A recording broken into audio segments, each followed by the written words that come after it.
Welcome back, guys. We're now looking at Chapter 20, Section 2, Alcohols and Ethers. In this section, we're going to describe the structure and properties of alcohols, describe the structure and properties of ethers, and name and draw structures for alcohols and ethers. So let's start with alcohols. These are hydrocarbon derivatives, so these are alkane derivatives, in which an OH group has replaced a hydrogen atom. These do not behave as bases. Just because they have an OH on them does not mean they are a base. That's a concept that I personally had a hard time with as an undergrad when I was first starting organic chemistry, because I just would see OH and think base from my days in Gen Chem. So it's good to introduce you to this concept now. They are not bases. It's a covalent bond that the OH is attached to your structure with. Ethanol is a very popular organic alcohol. That is what we use in our drinks. So ethanol sometimes is also called grain alcohol. There's grain and wood alcohol. Grain is the good one. Wood is the bad one. Wood is called methanol. So remember, we've talked about those prefixes tell us the number of carbons. So ethanol has 2 carbons. Methanol has 1. Methanol is very, very, very, very, very poisonous. Literally as little as like 10 milliliters can cause blindness. It can kill very easily. As a matter of fact, lab-grade ethanol, a lot of times it's hard to get 100% ethanol because that's just 100% straight up alcohol for drinking. It's usually used as a solvent, but a lot of times it's spiked with methanol, so that way people don't steal it and drink it. So another fun factoid for you, ethanol is often used for methanol poisoning. So if someone were to ingest methanol somehow, and somehow, let's say you've got ethanol, and somehow your friend is with you and has methanol and drinks a little bit, start making them chug some ethanol, because ethanol bonds to it's all in the biochemical mechanism. Basically, the stuff your body likes ethanol better than methanol, and so it's able to displace it. We can have alcohols that have more than one OH on them. So they could be a diol or a triol. For example, 1,2-ethane diol, which is also known as ethylene glycol, antifreeze. 1,2,3 propane-triol is another example. One example where we make ethanol would be by fermenting sugars. So you take some glucose, give it some yeast, and you make ethanol and carbon dioxide gas.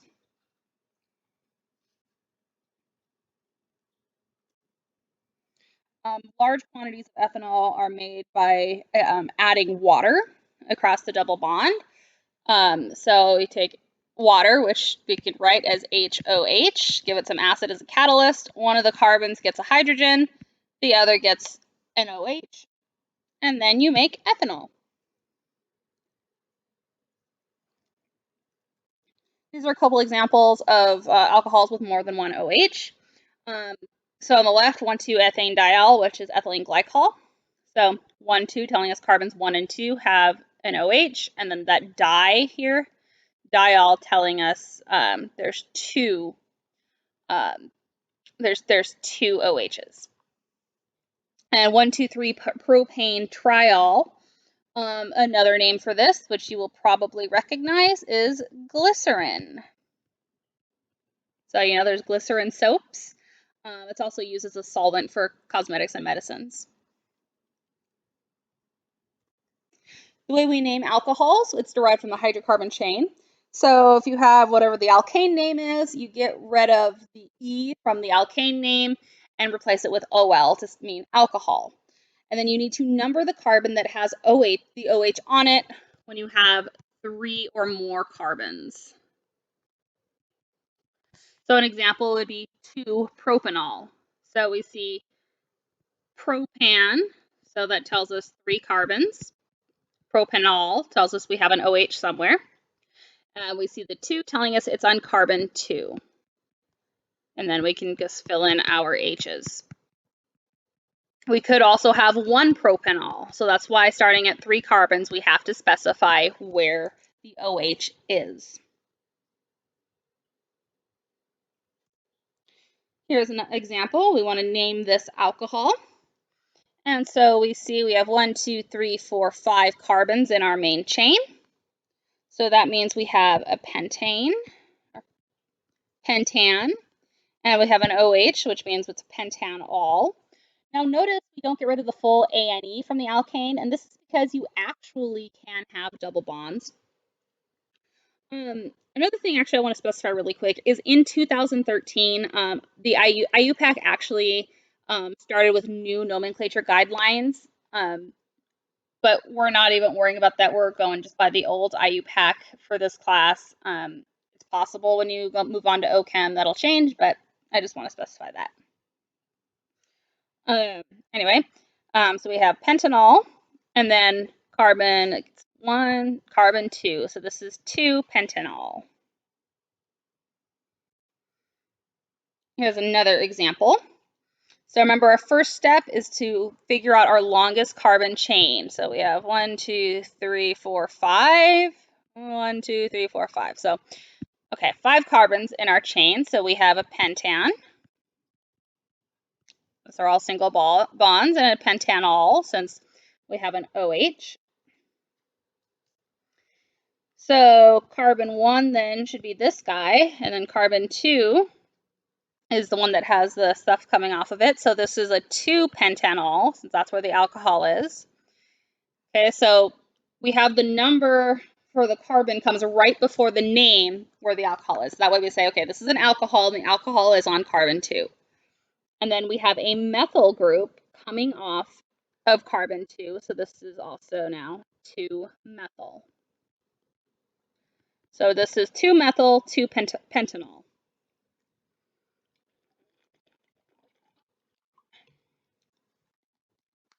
Our next functional group is ethers. Now, ethers are functional groups that contain, or ethers are compounds that contain the functional group O. So basically, you have a O that is single bonded to carbon on either side of it. Oh, not a C. So some type of carbon, we could put R. Okay. There's 2 naming schemes that we're looking at for ethers. We have the IUPAC method and the common method, both of which are very widely used. Starting with IUPAC, we're going to start kind of like we do with an alkane. We look at the longest continuous chain of carbons on, you want to look at both sides of the oxygen, figure out which chain of carbons is the longest. And ethers are why I always say to look at the continuous chain, because aside from branches, because okay, you're like, okay, there's 3 carbons, then an oxygen. So that oxygen now is stopping that continuous chain of carbon. And you look on the other side of oxygen, and maybe it has 4 carbons. Those 4 carbons, there's your longest chain. So the oxygen and the alkyl group that's not part of the chain on the other side of the oxygen. So, okay, so we look at our longest chain. So let's see. Say, for instance, I have 1, 2, 3, 4, O, 1, 2, 3. Okay, so here's an example ether. So I look and I say, okay, on the left side is oxygen, I have 1, 2, 3, 4 carbons. On the right side of the oxygen, I have 1, 2, 3 carbons. So the 4 carbons is my longest chain. So if this was just an alkane, that would be a propane. So I have propane is my base name. Now, the other side of the oxygen, and then the alkyl group that's attached to the oxygen, we consider this a branch. So this is called an alkoxy. So there's 3 carbons here, so that would be a prop. And then since it's on the oxygen, it's propoxy.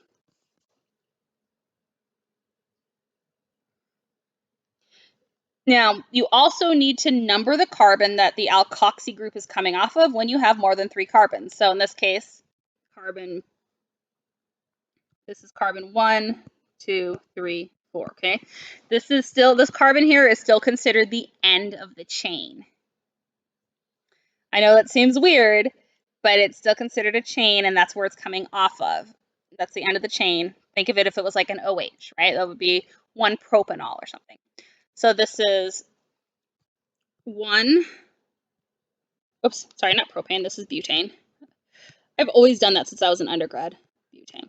So this is 1 prop-oxy butane. Let's rewrite that prettier.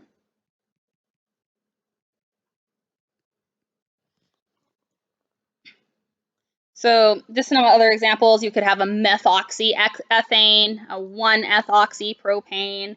Let's say I said you had 2-ethoxy propane.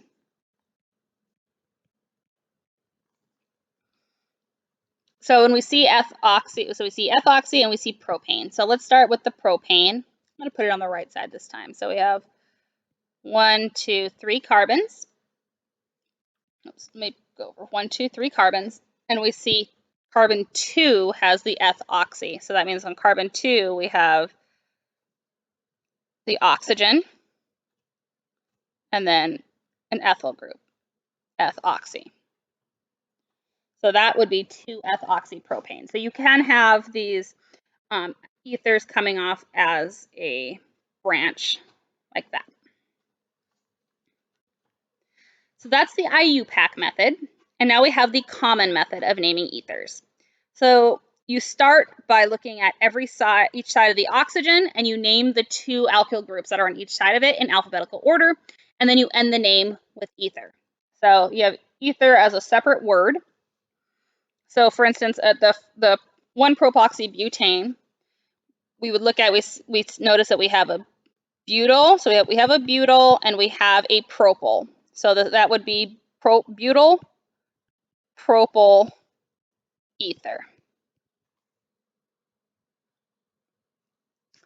The 2-ethoxypropane, if you were to look at this group here would be an isopropyl, and this here is an ethyl. So that this would be ethyl isopropyl ether. So you should be able to do both of these naming schemes.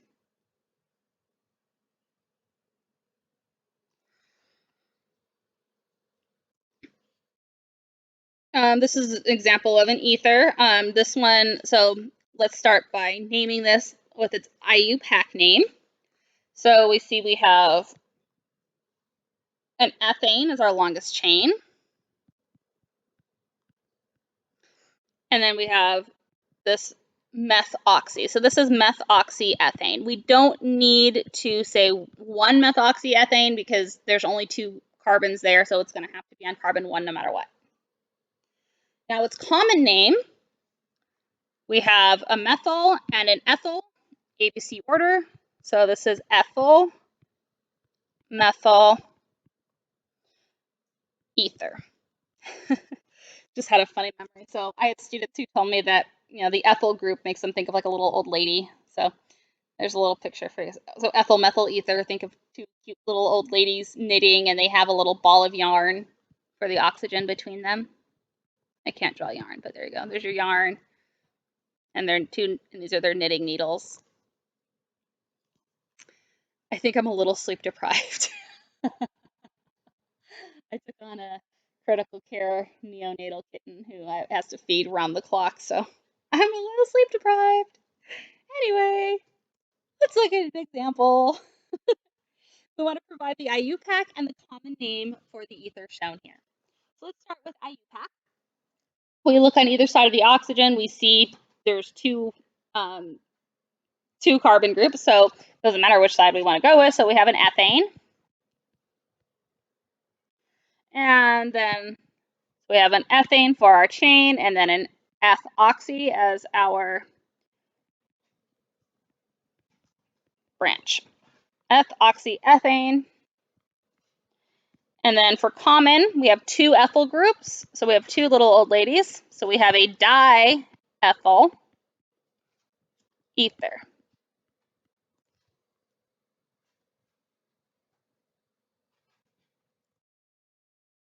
All right, another example here. So I did something similar already, but look at our longest carbon chain is 2 carbons, starting with IUPAC. So that is an ethane, or sorry, it's not 2 carbons, it's 3 carbons, continuous chain of carbons. So carbon, carbon, carbon. Those 3 carbons are bonded together. So this is a propane. And our branch is a methoxy.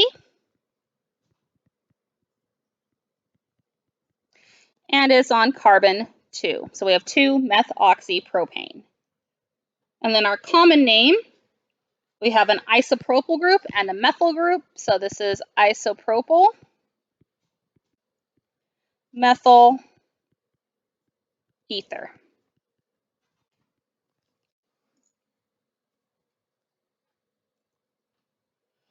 Now to make an ether, one type of reaction is what's called an elimination reaction, where you get rid of a water molecule from 2 molecules of alcohols using heat and acid as catalysts, which we'll look at an example of that.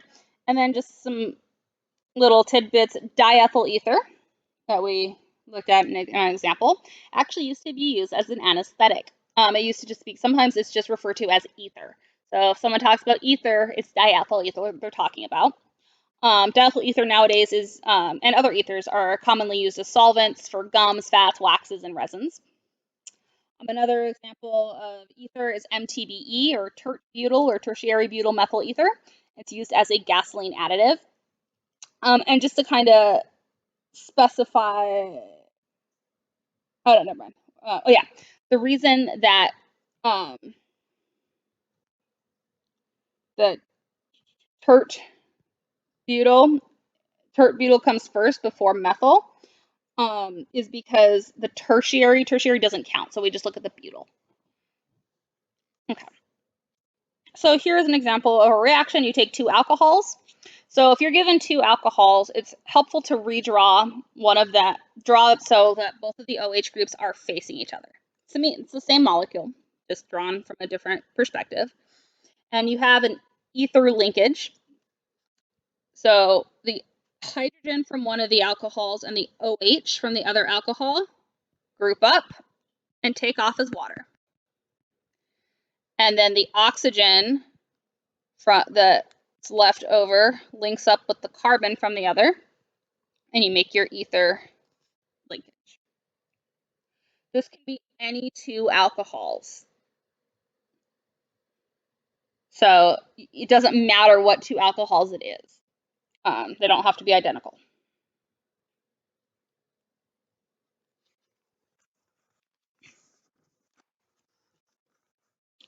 So carbohydrates, this is just kind of now looking at some chemistry in everyday life. Carbohydrates have OHs. These are their ring structures of fructose and lactose. There are open ring structures, and when you take OChem, there'll be some biochemistry and stuff in there. We'll learn more about this. These are very important things. These are sugars. So glucose is what most of these break down, or at least break down and give you a molecule of glucose. Fructose is a little different, but it can. Lactose, for those of you that are lactose intolerant, like me, this is what the molecule looks like. Our bodies can't break that bond. Fun fact. So for someone with diabetes, they have high concentrations of glucose in their blood. There's type 1, type 2. So depending on the type of diabetes, definitely makes a big difference in the treatment. But so this is all looking at blood glucose. And so a lot of times if you're taking blood sugar, everyone just kind of looks at the number. Oh, my fasting blood glucose was 98, for instance. But now that you guys are scientists, you can look at the units. So the normal blood glucose units, at least in the US, are milligrams per deciliter. So it's milligrams of glucose per deciliter of blood.